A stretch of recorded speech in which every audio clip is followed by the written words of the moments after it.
Now, they do say, and I want to unpack this briefly, we must obey men or God rather than men. We must obey God rather than men. And so I want to be careful with this because this can be an opportunity for spiritual abuse. Because sometimes people say, God told me. Well, we'll see.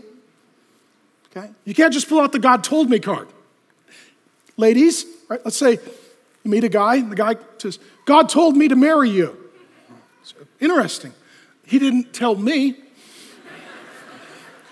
or my dad. So I don't have to just assume that because you say the Lord says that the Lord, in fact, has spoken. You need to be very careful. Somebody comes along, God told me to plant a church. Well, let's check that. Right? You can't, 1 Corinthians 14 is clear. If you think you got a word from the Lord, you got to check it by the leaders.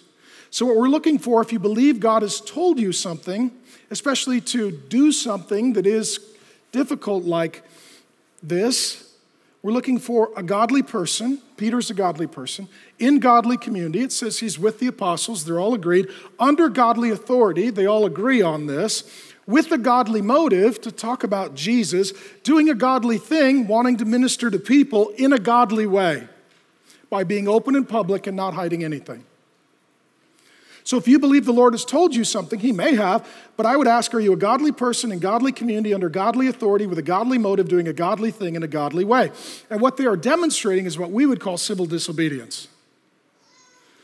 Civil disobedience. Like in China, where they have population controls, if a woman who loves Jesus gets pregnant, the government comes and says, you have to have an abortion. She could say, I can't do that. I need to obey God. I can't obey you. And when we're talking about civil disobedience, we're talking about, as a last resort, doing what is best for the gospel of Jesus Christ, which probably means it's not benefiting you. And that's what they're practicing. They're putting it all on the line for Team Jesus.